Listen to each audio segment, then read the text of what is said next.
Hello and welcome to Is This Good? The show where we boldly, conclusively, and scientifically decide what things in this big wide world are good. I'm Matt Austin, and with me as always is production powerhouse Jason Doyle. Hello. Hi, JD. And today's guest is a former banker turned podcaster turned roving content creator.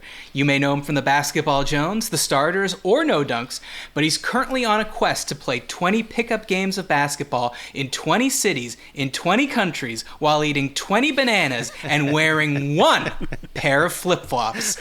It's the one and only international man of mystery, Leigh Ellis. Leigh, welcome back to Is This Good? Thank you so much for that introduction, Matt. You would find it quite hilarious how many people at my runs turn up with bananas and say, I brought you some bananas. It's happened more often than not. So the potassium intake. Do you eat them in front of them to show them your thanks? Absolutely. Or do you put them in your bag and say, oh, that one's for later? No. I always eat them while I'm there. And yeah, it's great. People have been very generous in the things that they've been bringing to the runs, but more than anything else, it's been bananas. You're like the Jim Morrison of bananas. He used to take every drug that anyone would ever give them. Just give Leigh Ellis a banana, and he's sucking it down. I mean, that's so true, JD. Like Leigh's traveling the world, you know, like a musician, like a rock star. They normally get drugs and booze brought to them and stuff. Leigh's getting potassium. Yeah. Well, I've actually got quite a bit of booze as well that's come along on the journey. So yeah, it's been quite good. People have been very generous, and it's been great fun. Well, you know, you've been traveling the world. We're going to get to all of that, but today I would say you've in a sense traveled back in time. I do to your feel like seat that. in the Classic Factory in Atlanta. How does it feel to be back? I have to say, even though you probably haven't podcasted in a while, you're still a true professional. You spat out your gum 3 seconds before we went on air, which I do appreciate. In my head, I was wondering, I wonder if he's going to chew gum this whole podcast. I wonder if he's too cool for podcasting now. But you did. So how does it feel to be back? It does feel like I was in the DeLorean a little bit there with JD looking like Dr. Brown, and back in the studio. It's been... yeah, what is it? It's August. I think my last studio show was probably October. I think. October 10 or something like that. So yes, yeah. I looked it up. October 7th, 2022. Wow. Right. Okay. Yeah. So 10 months. But yeah, no. I mean, looks pretty much the same. I think there's a few extra little decorations, but other than that, you know, JD's looking great. Thanks, man. He's in shorts, which I appreciate. And I literally had pants on earlier. I was like, I can't wear pants with Leigh Ellis coming over. No, I don't even pack pants when I go these days, JD. So. Oh, well, we might be getting to some of that in the show. Just so I know, like, sort of how familiar you are with everything, is it true that you've listened to every single episode of Is This Good?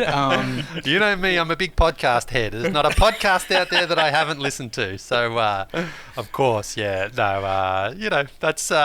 I'm just not a big podcast guy. That's just not me. So, You know. Well, so, you know, we had Cam Stewart on, your favorite. So, actually, funny, yeah, that was like 2 weeks ago or something like that.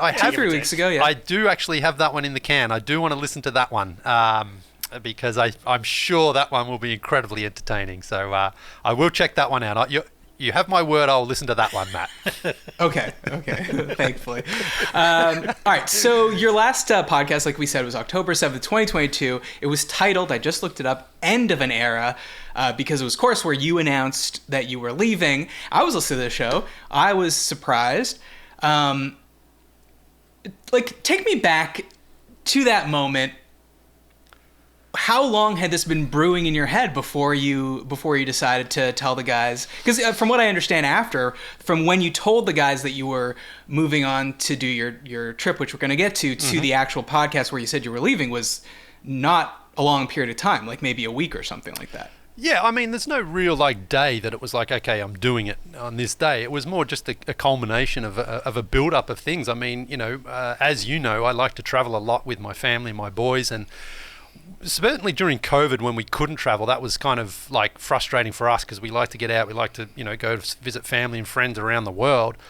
And so I think when I went to Berlin a couple of years ago and I started playing basketball there, and I put those clips up on my Instagram, and they weren't, look, I'm not out there lighting people up by any means. I'm just trying to have fun and play. And I got a really strong response to that. And people started saying, hey, why don't you come to my city, come to my country and play, and we'll put on a game. And I didn't think too much of it. And then, last year, the same thing sort of happened in Barcelona when I was there. People, said, come on out and play. And so I went and played. And at some point along the way, I just started thinking, like, I wonder if I could actually make this happen. I wonder if I could actually do this. I then sort of tried to think of how I was going to make it all happen, and I didn't really know then. I'm still figuring it all out as I'm going.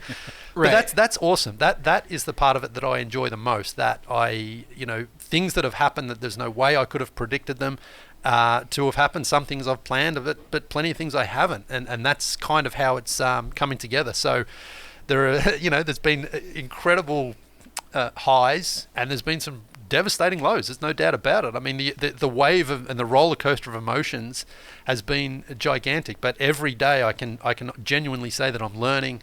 I'm figuring something else out. Something goes your way and you're like, oh, maybe this is going to work out, and then a couple of things go against you and you're just like, oh my god, how did this happen? So but it's a really fun adventure. What does doing it mean to you? Like you said, oh, so I started thinking about this thing and I wondered if I could do it. So you set yourself a goal, going to play 20 games of pickup in 20 cities in 20 countries over the course of, I think I saw somewhere you said over the course of 2 years. I don't know if the plans, I mean, it seems like you're going to blow past that, right? You're going to do it within a year. But like, what does doing it mean? Does doing it just means doing the 20 games in the 20 cities and then stopping? Or does it mean taking that footage and rolling it into a show? Is the thing what it is that we are seeing now, which is like you going clips on Instagram, social, things like that? Like, what does doing it actually mean? So it's definitely a work in progress, I think, is the best way to answer that, because the initial 20 and 20 and 20 was really just to give it some structure and some target of like, can I reach 20? Is that a doable goal? What I also learned after doing the first 5 cities and when I went to Africa was I can do more than just turn up and play and then leave. Like, I don't want this to just be like an ego trip of like, hey, watch me play basketball. In Africa, that was really the most fulfilling journey in the sense because I hosted clinics with kids, and I did some things where I was really helping people learn and understand and play the game and teach them the game. And then in addition to that, before I went, I contacted, through our time at NBA TV and the starters and things like that, I have contacts still at NBA teams. And so I just contacted as many as I could and said, I'm going out to Africa to host clinics.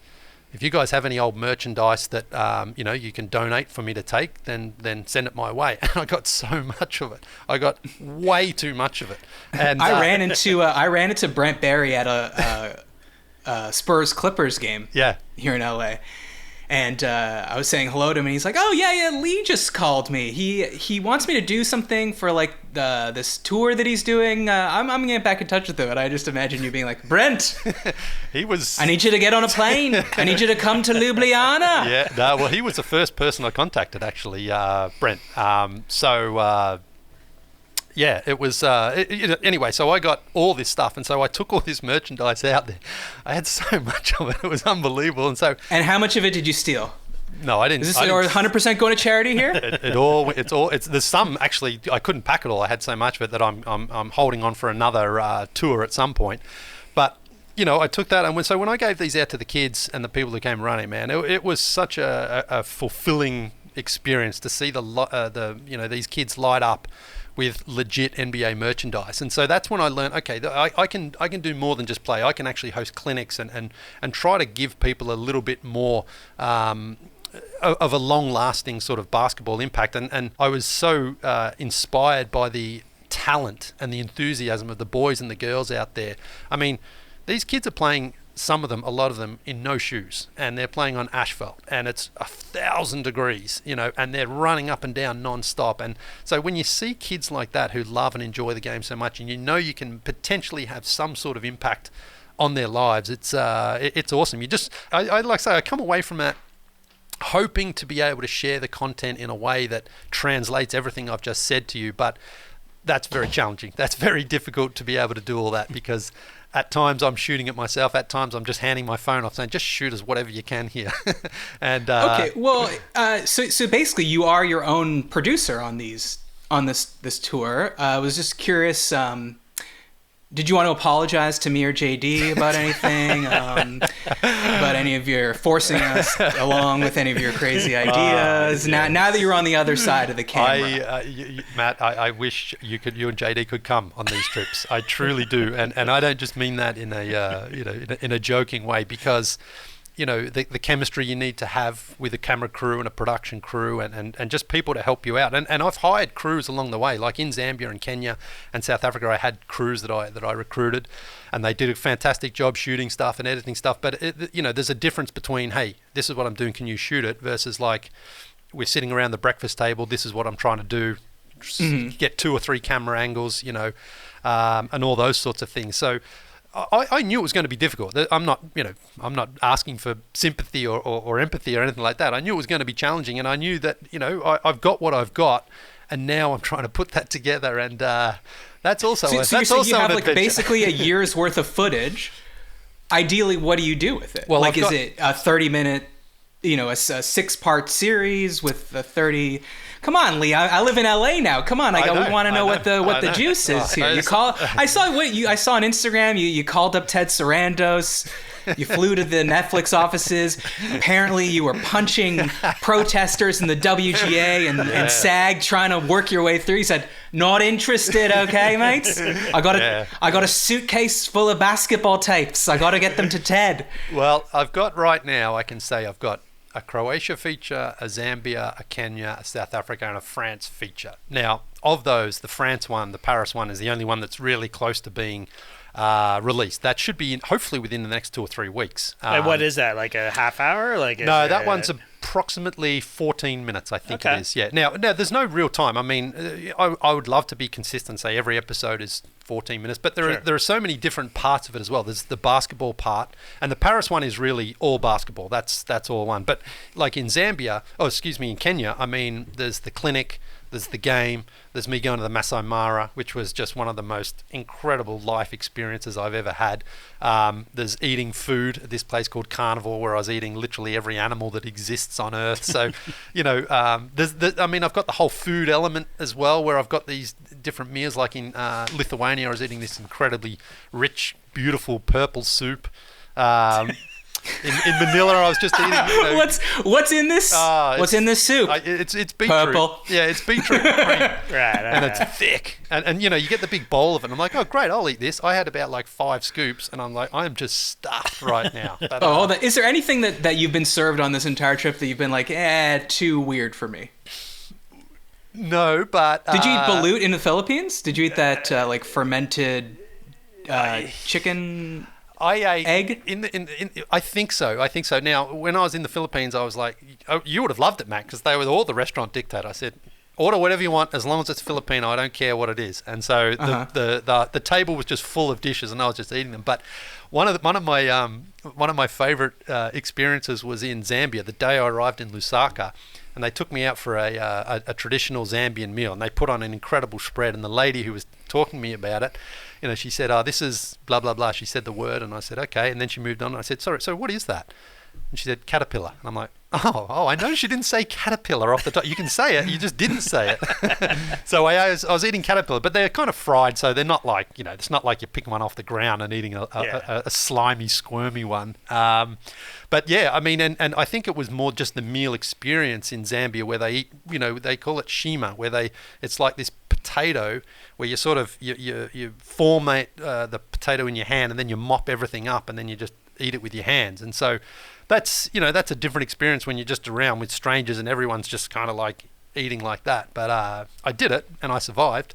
So it was great. I mean, that's what I'm doing. I'm opening myself up to any of those experiences. The last thing I want is to go and eat a Pizza Hut or anything in a country like that.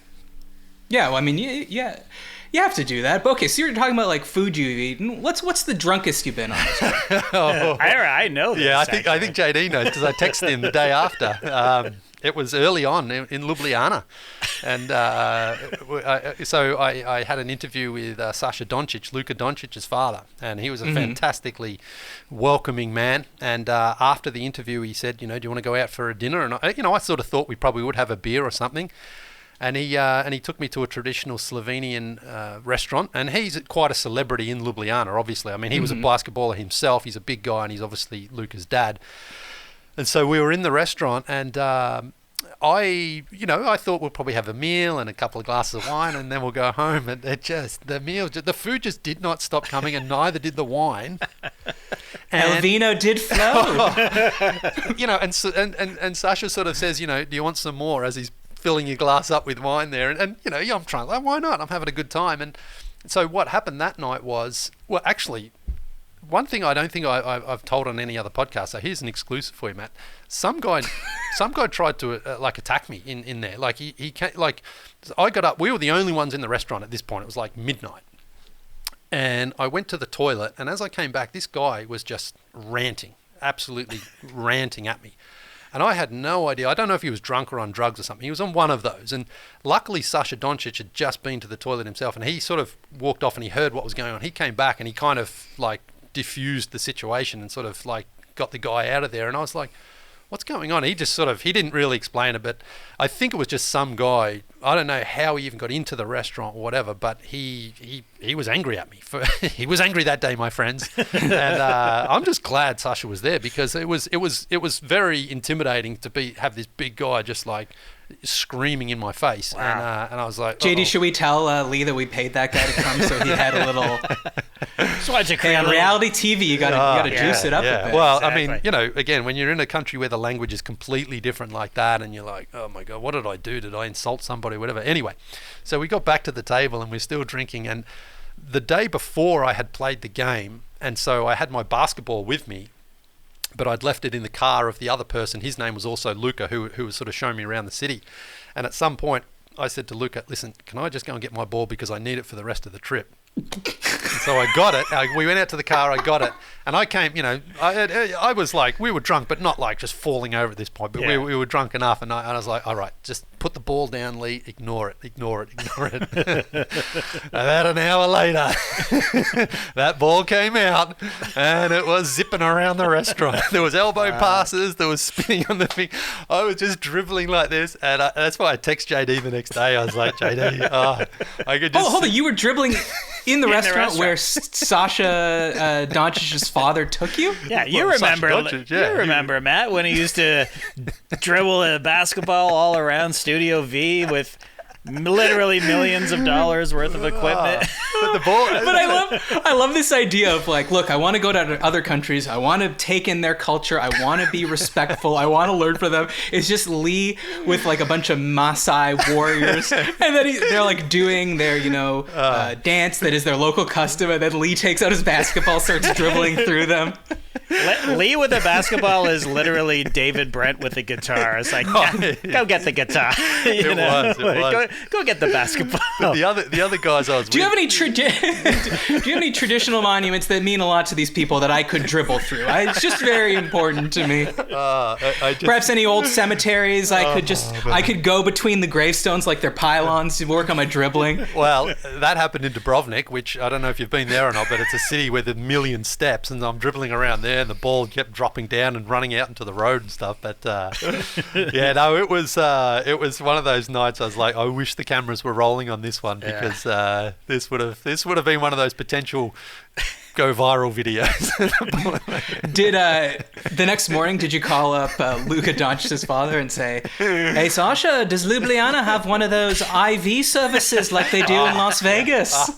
Well, that's the thing. So we were going to Zagreb the next morning, and I hadn't packed, because I wasn't expecting a super late night. I thought, 8, I thought probably 10:30 or whatever.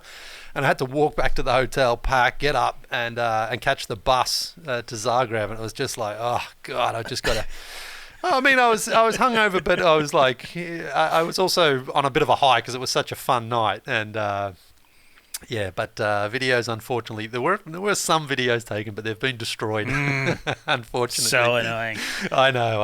I mean, they weren't destroyed at the exact moment they were requested to be destroyed, but they have been since. So aside from your attacker, your potential attacker, what's the weirdo quotient on this trip? Who shows up at these things? You know, you would be surprised at the lack of weirdos. Really? I mean, the genuine passion and love for the No Dunk Starters crew history is unbelievable, especially because we haven't been on TV now for over 4 years. I mean, obviously, you know, tons of people still. Well, Lee, other people listen to podcasts. I know. I'm saying that, but I think the TV, you know, that's still the biggest. Sure. You know, the biggest showcase. Mm-hmm. But everywhere I've gone, and this is a thing that I think is has proven to me. I mean, you know, guys, I've been trying to sort of take the show on the road, do podcasts live. Well, now that I've been there and experienced it, I'm like more convinced than ever that that's something that you guys should do. I mean, you definitely should, because the crowds everywhere are dying for a live show in Europe, in Africa, and Asia. I mean, Asia, wow. I mean, it's incredible out there. But not only that, I mean, in Europe, I mean, people... You guys, I'm sure, have seen on some of my posts, the crowds I've been getting for just me playing basketball are huge. And there's so many more people who can't make it, who were trying to make it, who were prepared to travel and they couldn't, whatever. And then when I get there, they're like, when's the live show? When are you guys coming over here and stuff? And I'm like, well, I don't know, but I know that the desire for that is huge. And so... let's get into a production problem now, because now you're a producer, right? So you're sending yourself over to these countries, paying for your own flight, your own accommodations, and then you're going, you're meeting people, you're playing the game.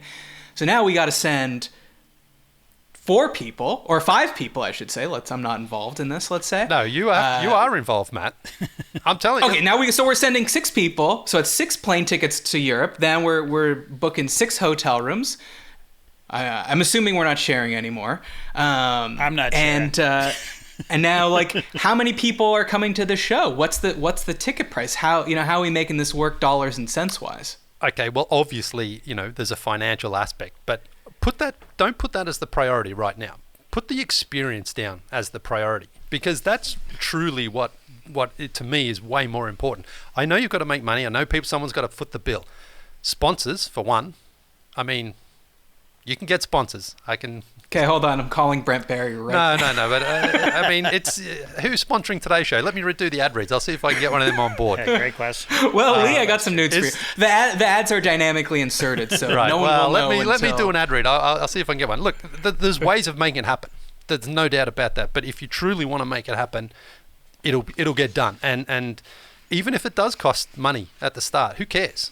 Like, the experience you will gain from it is worth any expense that it costs. And that's the part of it, that this whole journey that I'm going on is the most rewarding experience that I've got now. So many more life experiences. Now, look, I've got to make money. I've got to still feed a family and put a roof over my head and things like that. And, you know, things are happening. But the main point is, like, it can happen. It can be done. And it really doesn't take all that much work to get it done. And especially in Europe. And I've got the blueprint already. If you want it, Matt, it's...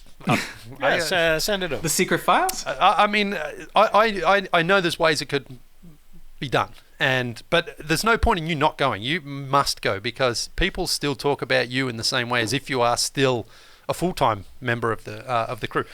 Again, when I've had these conversations in Asia and Africa and Europe, and people like, oh, what's MattyO doing these days? You know, like, or I love that new show that MattyO's doing and things like that. So people still view you very much a part of the team. But I agree with you. Well, not about that part, but I agree that, like, we, you know, no one, like, you know, Skeets, Tass, Trey, and you, like, I wouldn't say you're famous in a Hollywood sense, but certainly amongst your audience, you know, people have a very deep relationship with you, because I know you've never listened to a podcast, but it goes directly into your ears, right? So it's a very intimate thing. You're doing it while you're driving, or while, you know, if they start to feel like these people are your friends, especially because over, like, the 2,000 episodes that you guys have done, every part of your life ends up coming out in some way or another, you know, way beyond basketball. So people develop relationships with you. So I have no doubt that if you know, me or Skeets or anyone, or as a group or solo, was like, hey, I'm going to be in Rome. Anyone want to come meet me? People would come for sure. I think it's just a question of what is that thing that is happening, and how is that story being told to make it interesting for people watching it at home? Because part of your thing was you were like, oh, I got inspired to. Well, you are always loved traveling, but you got inspired by playing pickup in foreign countries, but I think also a piece of it, or at least that you said on the show, is that you kind of became disenchanted with the NBA.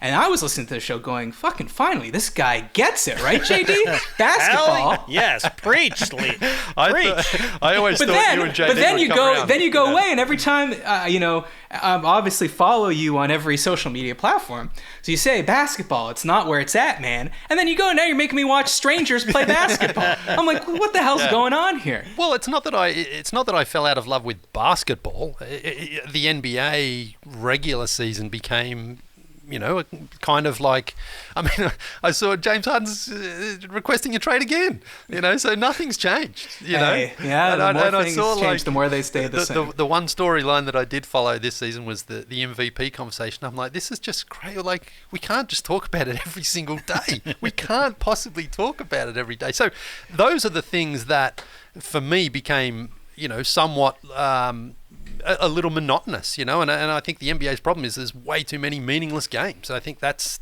an issue they need to address, but I don't think they did that in the current CBA. In fact, they added more games, which I didn't think was the right solution. But anyway, again, I've fallen out of love with basketball before, at the end of when Michael Jordan retired in 98, and I went to England and I fell in love with soccer, and then I fell back in love with basketball. So maybe I will fall back in love with the NBA at some point, but I've found now that what I'm doing, it's not. Again, when I said earlier about the 20 and 2020, that was more just like, I want to give it some structure and direction. Will there even be that interest? And now I'm at the point where I'm like, okay, I've got way more interest now. How am I going to manage all that? And again, when I've been in these places in Europe, the people have been so generous and so kind and so welcoming. And that's been the most amazing thing. And I'm like, man, I wish I could share this more with you guys, especially because people don't just want to talk about me. They want to know everything about the starters and the basketball Jones and the no dunks and everything. And it's like, yeah, I wish they were here too. So, but hey, if you want to make it happen, let's do it. It's not a matter of don't.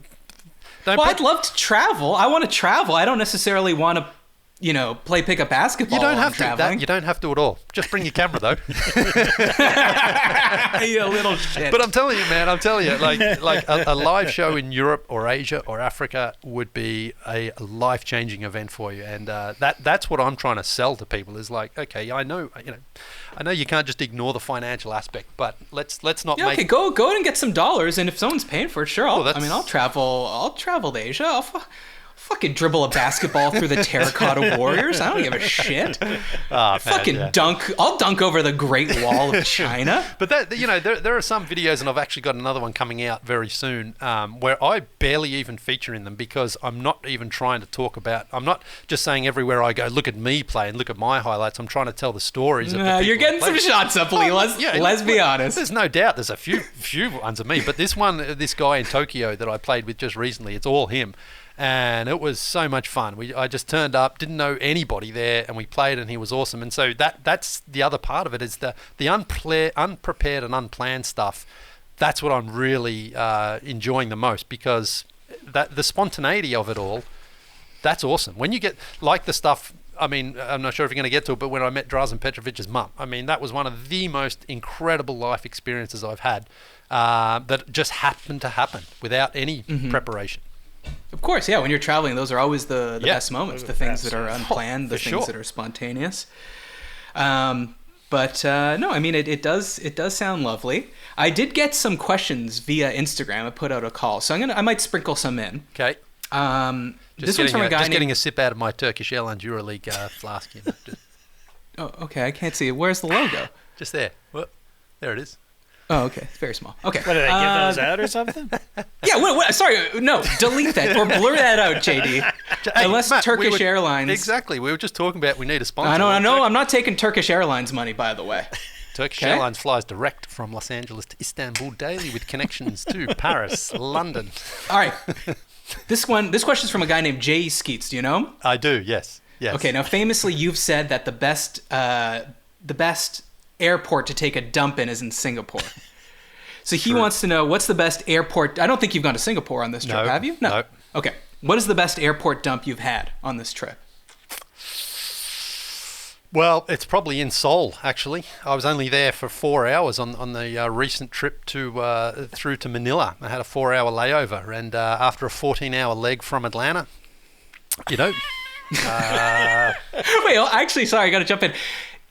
Is your policy of never taking a dump on an airplane, has that stood through these 50 flights you've probably taken this year? It hasn't. He had an emergency coming back from England. Well, that's where the streak was officially broken after I had the 5 pints of Guinness and a chicken curry the night before the flight. But it was 5 pints of Guinness and a chicken curry sounds like a soccer hooligan chant or something. But I got into the toilet before we even left the gate, so that was when I broke. But yeah, look, there's no doubt I have broken that streak a few times. I mean, I've taken some 14, 15-hour flights here, so Jeez, yeah. You know, you know what I've learned is you go in first and you check and you're like, okay, how hygienic is it? If it's okay, you do it, and you just realize the rest of the flight is actually a lot more enjoyable. So, you know, especially I'm just going to slip this one in. Got the Delta One coming back from Tokyo. So. Hey, all right. Let's get those Sky Miles working, buddy. Your frequent flyer points must be off the well, not off really, the charts because I haven't really been flying much Delta. It's been I've been Euro. But what about the Delta family? Don't they have partner airlines? I mean, you might want to delete this part because I still don't have my bags from my trip to Asia. They left after I left. And who are we deleting this for? Well, because I Delta? don't want to slag on any airlines, but Korean Air. Well, which airline? Let's slag on them. It's Korean Air. Man. I knew it. Yeah. Anyway. Okay. You didn't just leave your shit in Seoul. The thing is, this is a crazy thing. They've got my bag. You leave your shit and I will keep your shit. They've got my bag, but the coordination to get it back is just insane.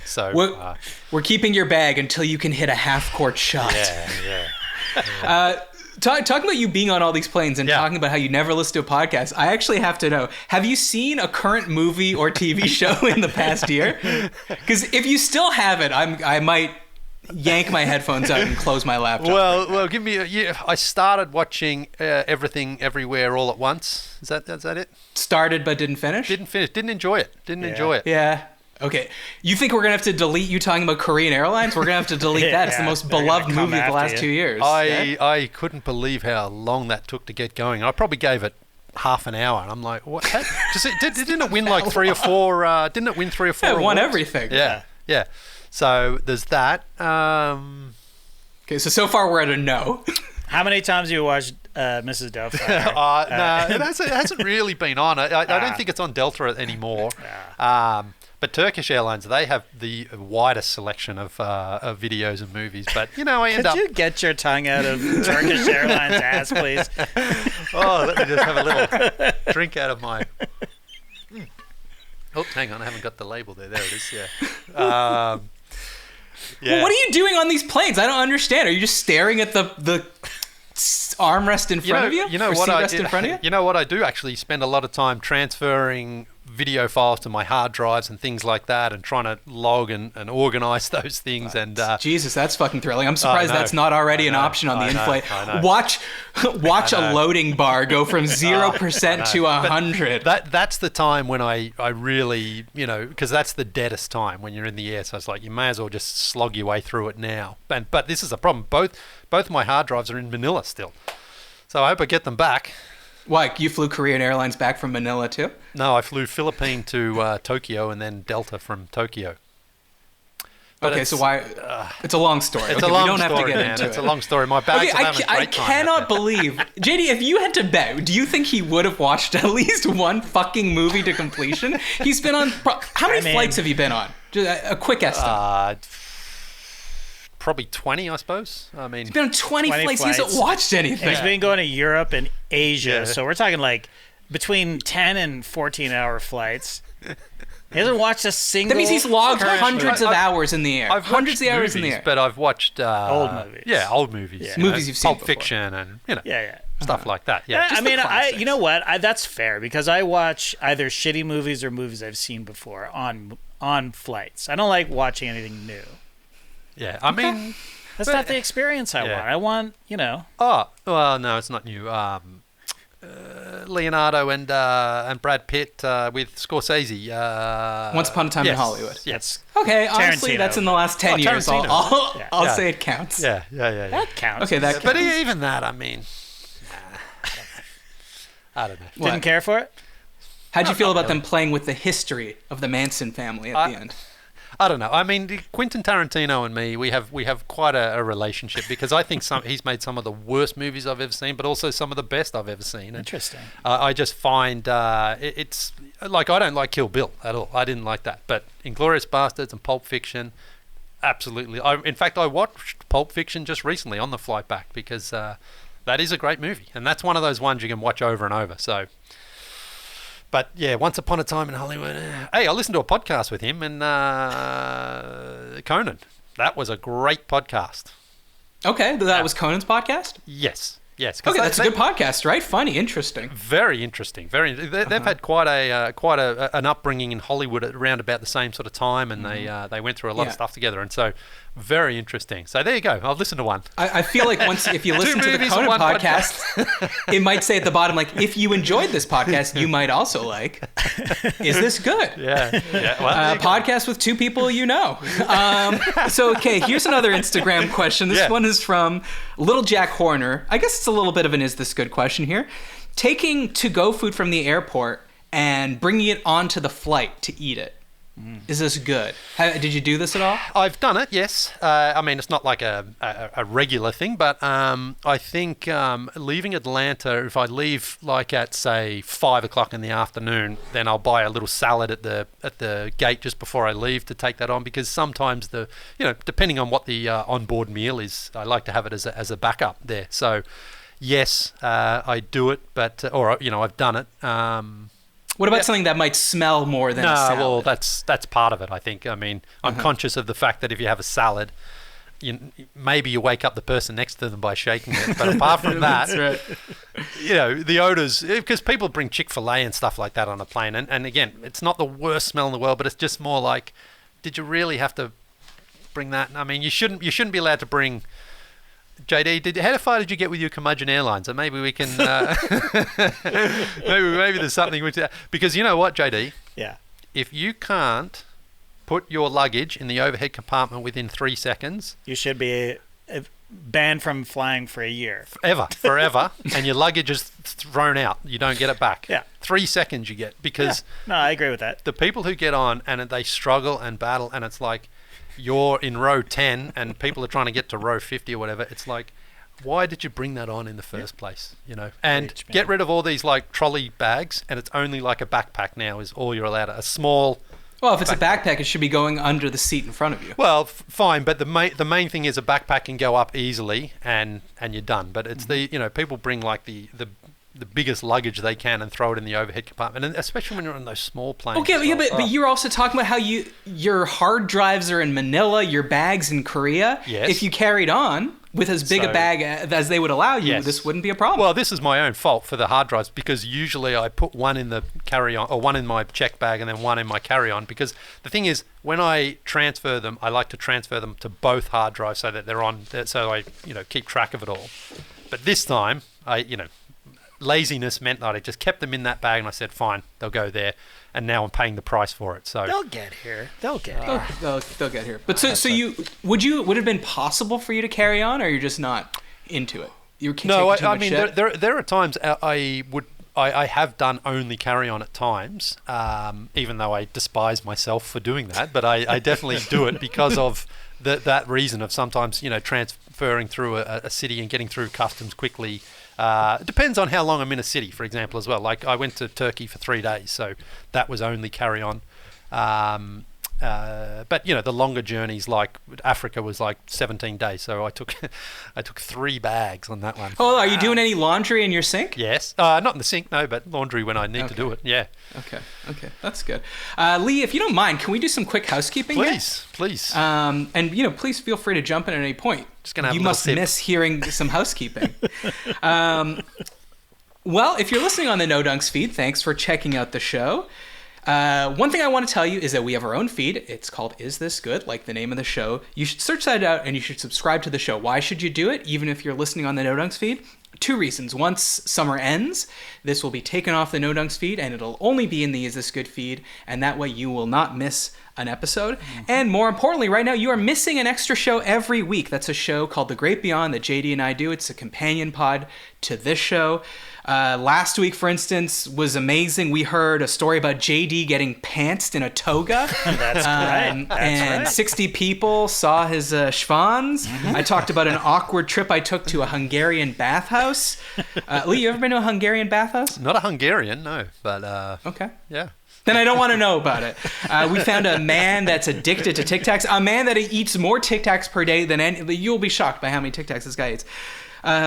Leigh, speaking of JD getting pants in his toga, we talked about this last week. Have you ever been pantsed? Yes. I don't know what they call it in Australia. Dacked. But Yeah. Dacked, yeah. Dacked? Yeah. Okay. I got dacked on the school bus on the year 11 camp. Year 11, so Yeah. you got a full Yeah. complement of pubic hair by that point. Yeah. We're talking boxers down as well, like Yeah, everything. yeah. Wow. But weren't you sitting? How did you get... No, because we were on a school camp. So like on the drive, it was like a 10-hour drive, and I just got up from my seat, and my old mate Lenny, he was the Dack King. He would dack everyone. The Dack King. He got me. Yeah. So yeah. And it was embarrassment? Yeah, of course. Yeah, I mean, it's embarrassing because obviously you're just not expecting it at the time. But were you known as kind of like the guy who got pantsed on the school trip? No, forever? because Lenny used to just dack everybody. So everyone got it at some point. That was just the time I got it. I guess when you think about it though, on a bus, I mean, a lot of people are actually looking forward anyway. I was up toward the back end, so it probably wasn't as bad as I imagined it, but that one is tattooed in the memory because he got me. But look, when it's you, it was tough. But Lenny got a few others really well, so I appreciated that it was just my turn that day. So you've never been the dacker, just the dacky? Yeah, I mean, I would. Or have. the dackery? Yeah, maybe? I don't know what they call it there. I guess the dacker. I guess. I mean, the dacker. Yeah. I've done my fair share of dacking for sure. Okay. But yeah. Good. It's a part of life, isn't it? It sure is. It's better to give than to receive. All right. We also have merch. Go to isthisgoodpod.com to get the Is This Good retro logo tee or hoodie. Send topics for a future show to isthisgoodpod@gmail.com. And don't forget to subscribe to Is This Good on YouTube. That's where you could see Leigh's cute little face. He looks very tan, very refreshed from his travels.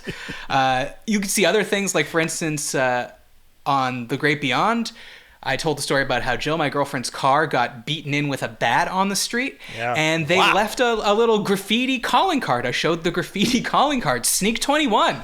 He's out there. We're going to find him. So, subscribe and watch on YouTube. Leave a review on Apple Podcast.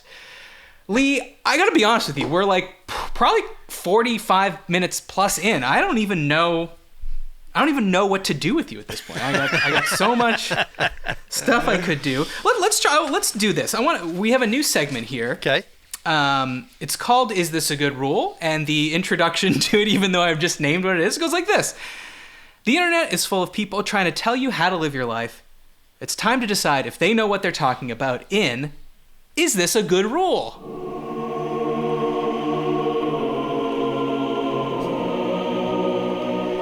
All right, so Leigh, basically we ask people to send in like rules from the internet or from books, and Matt D sent me an email that said, I've recently read a book by Sam DeBrito called No Tattoos Before You're 30, What I'll Tell My Children. It runs through a list for his daughter and his son when he finally has them, and I picked out a handful that I would enjoy getting yours and JD's take on, as well as any guests. So he sort of divided them into rules for his eventual daughter, rules for his eventual son. So since you guys all have boys, I'm going to ask you a few from the son section. Okay. So rules for his son. First one. Get crazy haircuts before you go bald. Do it all, son. Mohawks, mullets, rat tails. Who cares if old ladies won't get in lifts with you? That's what youth's for. So, I mean, you've had something shaved into the back of your head. Yes, yeah. But have you ever had crazy haircuts? You've had like many different hairstyles, but I don't know if any of them are crazy. I mean, I've had the mohawk, the flat top. Whoa, you've had a mohawk? Yeah, have we not but seen a picture of this? In 2002, when David Beckham was at, a faux hawk. Yeah. Everyone had that going for a while there. I dyed my hair blonde there for a while, which was fun, but it was way more maintenance than I anticipated. So that only lasted probably a year. But yeah, I mean, I guess I haven't sort of had, the crazy stuff. Although my soon-to-be 7-year-old Oscar, just the other night, we were getting ready for bed and he was having his shower and he came into the bedroom and he was just crying. And I'm like, Oscar, what's the matter? And he goes, I look ugly. And I'm like, what are you talking about? And he goes, look, and he'd given himself a haircut. Oh my God. He cut his own hair? And you didn't notice?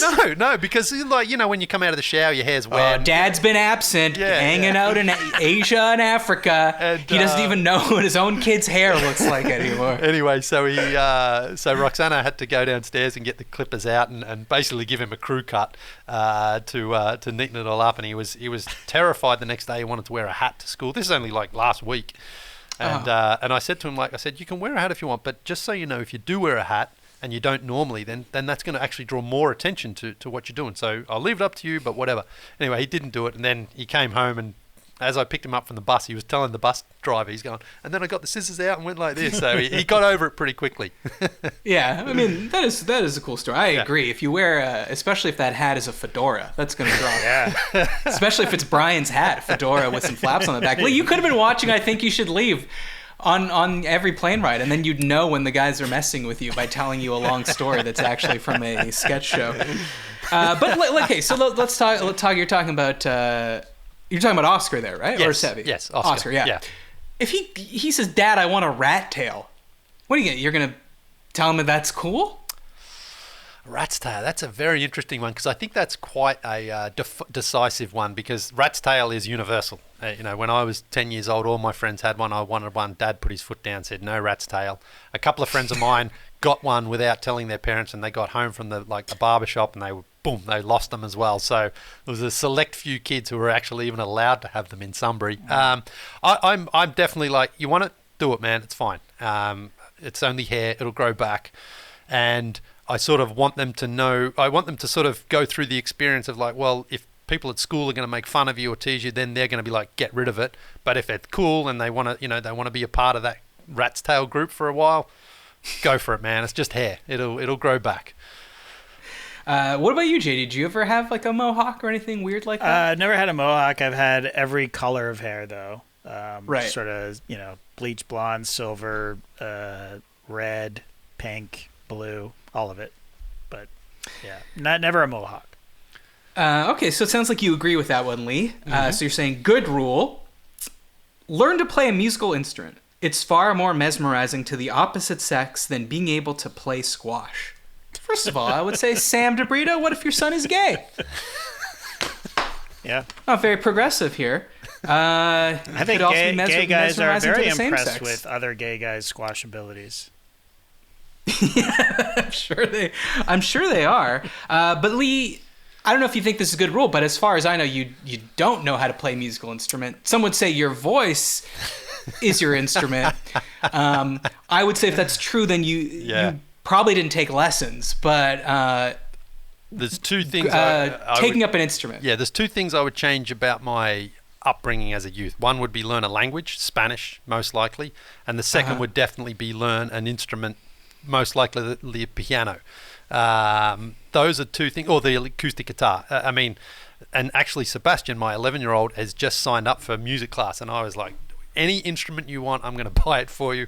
I want you to just give it your best. And those are definitely things that I would love to have, rather than spend all the time on the basketball court as a kid, I would have loved to have learned how to play the piano. I think, there's viral videos going around, of people who just play a piano like out in the street, and someone comes along and starts singing to them and things like that. I think those are so cool, and I think that's such a talent. There's this girl actually on TikTok, Ukrainian girl, who just plays the piano, and it's just beautiful. So I would love to be able to play it, and I think it is incredibly admirable when people can just pick up an instrument and start playing it like that. And there's actually a guy in Belgrade who played the piano, and he told me that he felt playing the piano helped improve his game of basketball because it's something to do with the way that his mind was operating and things like that. And I didn't have any reason to disbelieve him. So yes, I am very, very much encouraging my boys to play any instrument they want, but I would love to be able to. You should take up the piano because it's probably the one instrument you could dribble on top of. But yeah, I don't know. I mean, I would like to. I used to be able to play, what's that song from Beverly Hills Cop? Axel. Yeah. I used to be able to play that on the piano, like the first, 5 notes. And I was like, oh, that's cool. That was my party trick. A real Harold Faltermeyer over there. Yeah, you and Ross Geller. Learn to fight. I don't care if it's boxing or jiu-jitsu. The rule is you never get physical until they touch you or a woman. Then you'll know how to break their jaw. Okay? Learn how to fight. A good rule? Well, yeah, learn to defend yourself, I think, for sure. Learn. You didn't take up any specific disciplines, did you? No, I didn't. No, I think I did karate for like 3 months when I was 9 or something like that. But I wasn't black belt immediately, so I was like, this is not working out. No, definitely. I think. Look, I think nowadays it's very important to be able to just know that if someone gets aggressive with you, you can just have some ability to fight back and stop anything from getting out of hand. Well, were you confident that you could have taken that on that drunk guy in Ljubljana? No, not at all, because he was one of those ones that's like, it's so unstable. I'm like, I don't know what's going to happen here. I mean, I guess if push came to shove, I would have just thrown back some punches, but I mean, it was a very unsettling experience because I didn't do anything. I hadn't seen this guy, I hadn't been there, so he literally must have just come off the street and was looking for trouble. And I'm just glad Sasha was there to yeah, exactly. I think you're pretty safe to throw a punch knowing that you got probably like a how big Sasha's. He's like big. Yeah, he's probably 6'7", probably 220 pounds. I thought he'd be bigger than that. No, he's a big. He sounds big dude. tiny. Yeah, I could take him. All right, what about you, JD? Did you? I feel like your kids took some kind of martial art, didn't they? They took Taekwondo, and then Lincoln got pretty serious about jiu-jitsu, which I was trying to encourage Jackson to get into as well, because he would be playing basketball or mostly in basketball, but I think if you're doing jiu-jitsu, you get used to having a guy's hands on you, and in basketball, it's a quote-unquote non-contact sport, but there's guys on you all the time, and he doesn't like that, but he gets uncomfortable in that feeling. So if you get comfortable with having somebody's hands on you or trying to hurt you, then I think that any sport, it's a plus for any sport, and just in general confidence too. Yeah. I would hate for one of my boys to be in the situation that Leigh was in, where you're just like, this situation is going to get out of control, and there's nothing I can do about it. So yeah, I think jiu-jitsu is great for kids. So.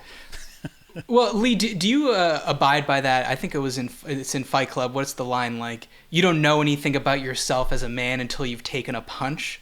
Have you ever taken a punch? Yeah. I mean, in the younger days, in the nightclubs when you're in your 19s and 20s, there's been a few punches thrown. I remember I was dancing. High on cocaine? No, just drunk and in Sunbury, The lads. I remember just dancing one night, and this guy just started throwing punches. I thought he was trying to punch someone behind me, so I didn't like. Oh, I thought you were gonna say. I thought he was trying to dance. I was dancing, and the next thing I know, he threw and he missed like 3 or 4, and I sort of looked around. Then like other people came in and broke it up, And I was like, why was he trying to fight me? I was just dancing, you know. Your dancing was so offensive to him. He hated it so much. There was one time in London as well. This drunk guy was just being an idiot, and he actually threw a punch at a friend of mine, and I just jumped on him straight away, and I had him down on the ground. I mean, I didn't throw any punches. Again, everyone sort of breaks it up pretty quickly, but I was ready to.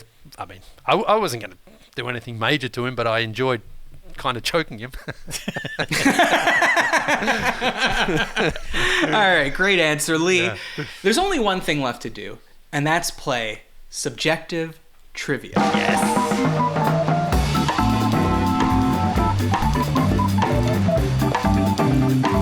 All right, so subjective trivia is just like regular trivia, except only I know the answer. So I was thinking, I didn't know what to ask you, Leigh, but I was thinking, once this tour is over, you don't know what you're going to do next. I don't know what you're going to do next. So I had some ideas of jobs that you might be qualified to do. Okay.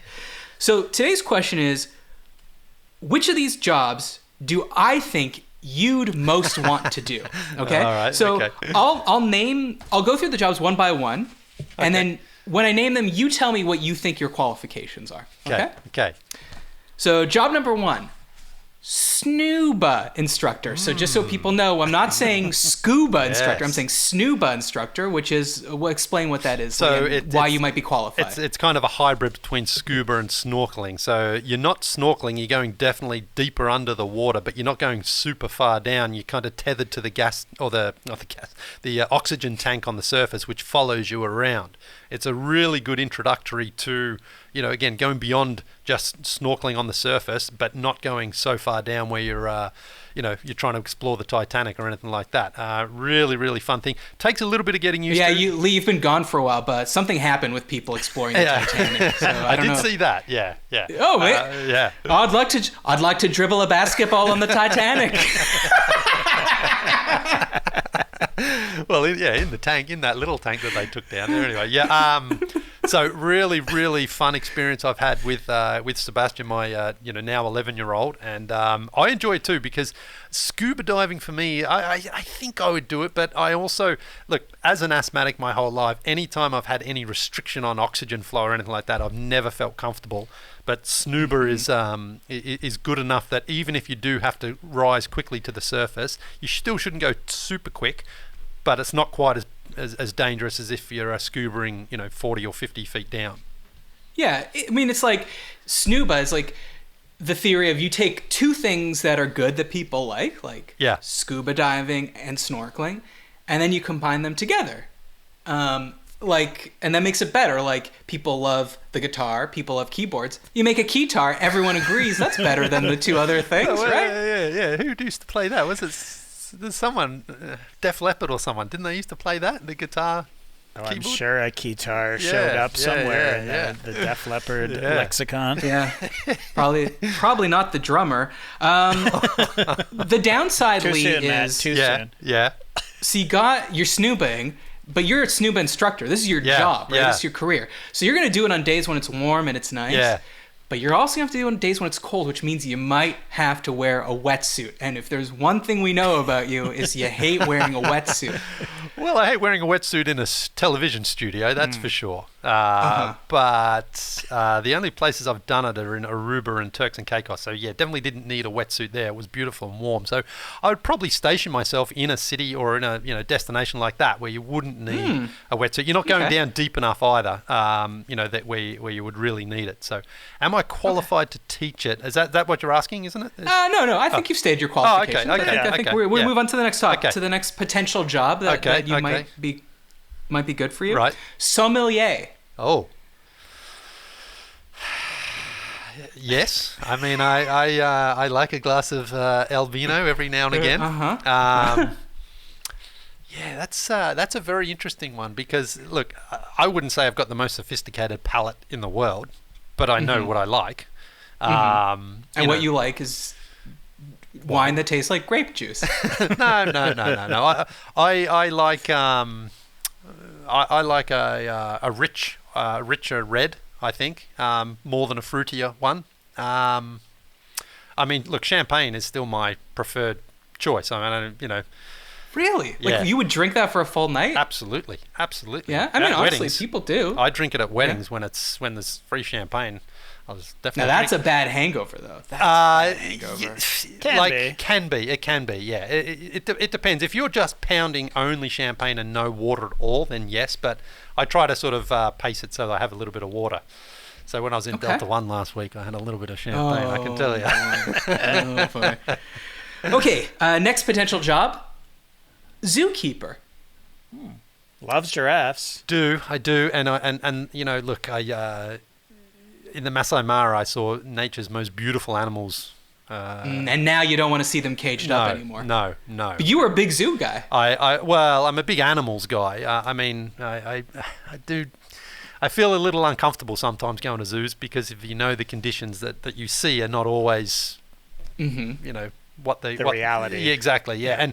And again, being in the Masai Mara, man, I mean, I wish people could experience that because you're seeing elephants, giraffes, and lions, you know, literally in their natural environment, and there's nothing preventing them from getting to you either. Like, I had two very spine-tingling experiences there. This elephant, this big black elephant, walked right in front of our safari truck and just stopped and stared, and just stared and stared and stared. And the driver was like, "Just don't say anything." I'm like, "Is that it? Is that our defense? Just don't say anything." And he's like, it'll go away soon. I'm like, okay. It's exactly what happened at the Doncic's restaurant. Yeah. And anyway, the elephant did eventually walk off. But you just know that if those animals decide it's your time, buddy, they'll come and flip the truck over in a second. And then the other one was we were driving along off the sort of track, and there were these lions and lionesses there. And we were driving along, and all of a sudden there was a big like ditch in the grassed area, and it made this loud bang. And this lioness just looked up, and I was just like, "Oh my god!" Like, because you're not any loud noises or unexpected noises and things like that. That's what can spook them.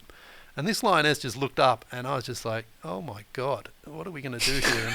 And again, fortunately, Benjamin, the driver, he just slowly sort of backed up, and then we drove off. And I said to him, "Just so I know, do we have a gun just in case?" And he's like, "No, none of that stuff." And I'm like, "So what do we do?" And he's like, "Well, they just won't attack you." And I'm like, "Okay, well." I mean, fair enough. They don't have guns. Fair enough, really, because otherwise they'd be. Yeah, that's you're right. in their territory. Exactly. Yeah, and but it is your fault. No, I mean, look, you do things and you be in those situations and you're like, "Oh God, if I'm going to go out, this is not really the way I want it to go out." Yeah, because it's like an Australian stereotype. I mean, you're like crocodile hunter stuff. Well, but that's what I was about to say. Like, that gene apparently doesn't go to all Australians, because the crocodile hunter would be loving it. He'd be like, "Oh, I hope this elephant stays here. Yeah. Look how big its trunk is." And Leigh's just shitting his pants. Final job that you might have, Leigh. Yes. You've been traveling a lot? Yes. Flight attendant. Which class? You have to take them all. You got to put your time in before you move up to first It's so funny that you asked that. Because I was thinking about this just last week when I was in Delta 1. Because when you're in that class, Leigh has become insufferable. Very, absolutely. Now it's like, how do you go back? Any class. Yeah. But I know as well from people I know who've been flight attendants, actually they say first class is worse because the people there just expect you to, treat like you're like a slave. More demanding. Yeah. Whereas when you're in economy, it's like, here's your food, eat it or don't. I don't care. Thank you for the nuts. Yeah. And so I sort of, I mean, there's obviously way more people, and the galleyways there are probably a little tighter and things like that. But I actually think, economy might be an easier job just for that reason, that you don't have to please the customers in the same way you do in those more expensive seats. So, but I don't know. I don't know if I would like to. Okay, it seems like you. This is the one you seem least qualified. Well, for. because I mean, yeah, probably. Are you a people person? Sometimes. I mean, that's where I think I'd just be more suited to economy. It's like this is. Well, you're not scared of flying. No, like a little turbulence doesn't bother you. Well, I mean, that's actually one thing I haven't said. The irony of me being in Delta One last week, it was one of the most bumpiest rides I've ever had, and I felt nauseous. I was like, see. I mean, you can't brag too much when you're just like, I think I'm going to vomit. It was just like wobbling the whole time, and I'm like, this is not right. But. Yeah, no, I mean, like not afraid of flying, but at the same time, there's one of these pages I follow on Instagram called Plane Finder. I don't know how there are not multiple plane collisions every single day. I don't want to talk about it. Well, that there's a story that came out that there have been like more close calls in the last, I don't know what it is, like 6 months than there have been and whatever before that. Well, they broke the record. I thought they were talking about like they need some kind of oversight. Yeah, well, they broke the record for 135,000 flights in one day, and I'm like... Those small European cities, how are they not just smashing into each other left and right, Yeah, and I just watched Hijacked, that Idris Elba show on Apple Plus. Now, I know that you haven't seen it. He's like, what's Apple Plus? That's the irony about when I get on Netflix. Who's Idris Elba? What's Apple I've heard of Plus? Him. Yeah. All right, Leigh, what's your answer here? Which of these jobs do I think you'd most want to do? Snuba instructor, sommelier, zookeeper, flight attendant? Probably the snuba, I think. I mean, I definitely think I could spend my days in the ocean. I think that would probably be the one I'd like most. Sommelier, yeah. I mean, sure. Zookeeper, no. And then flight attendant, not really. Okay, well, hold on. Do I get to answer? Oh, yeah, sure, you answer. Yeah. Even though it's the job that Leigh thinks he wants to do. Yeah, but it's the job that you think. Yes, you're right. You Leigh would want to do. Please, go ahead. Okay, so the get out of here snuba, because of the wetsuit thing. I mean, you talk a big game, Leigh, but you're not wearing a wetsuit. Let's be honest. Yeah, but you don't need to. That's what I'm saying. Oh, well, you might. And also...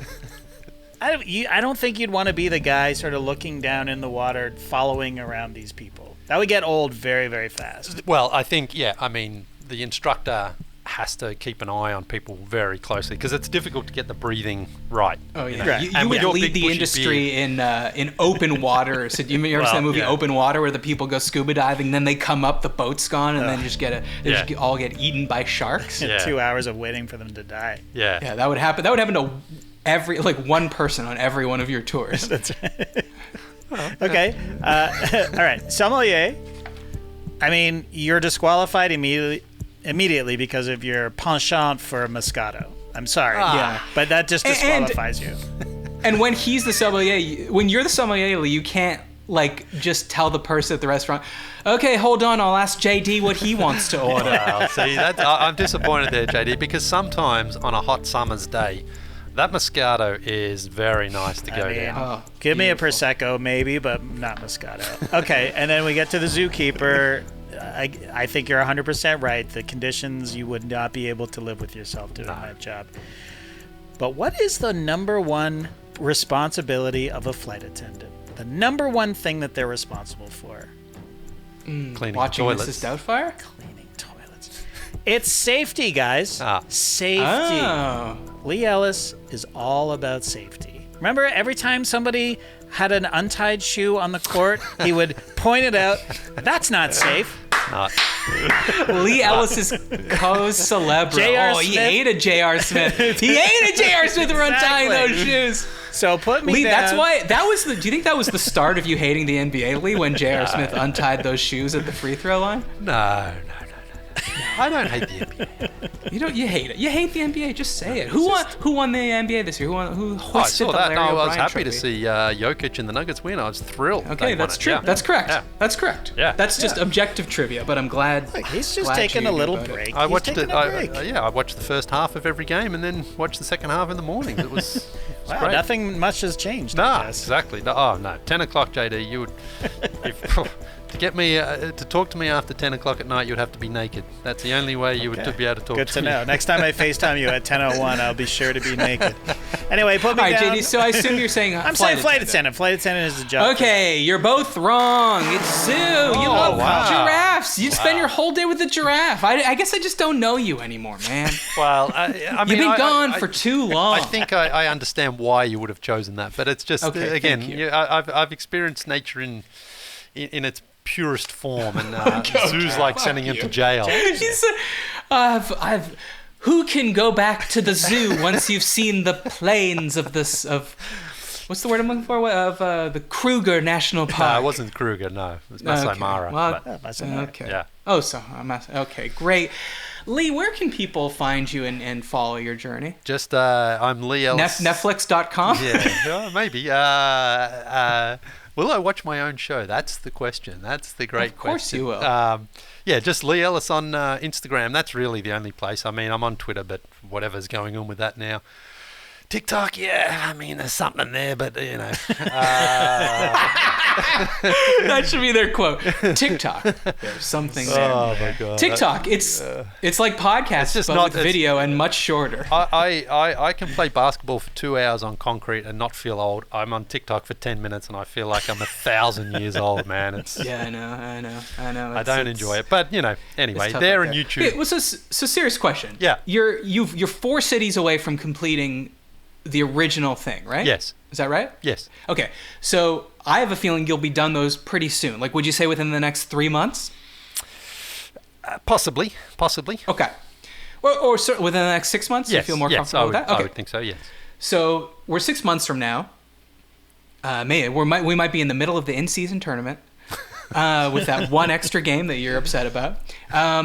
What do you do next? Do you try to do more cities? What happens? Yeah, I mean, as long as I've got interest and invites and offers and people who are willing to help me make it happen, it's going to keep going. I mean, so once again, even if you don't find a benefactor, whether that be it doesn't, sponsor or it doesn't have to be one sponsor. It can be each one can be sponsored separately, individually. So you're saying like the tourism board or something pays you to go to. Literally can't think of one single country, Cape Town, or whatever. Yes. So you go to Cape Town. Yeah. And okay, so do you see that as a sustainable business model? Do you think that could happen? Yes, I think because there's a lot of countries in the world. No, there's no doubt about it. And again, I feel inspired and encouraged by the amount of messages and emails and things like that. And I think it's reasonable at this point that each city and each country would only really focus on helping fund that particular stop. So if I'm able to generate enough of those sponsorships, and then potentially another, major sponsor, then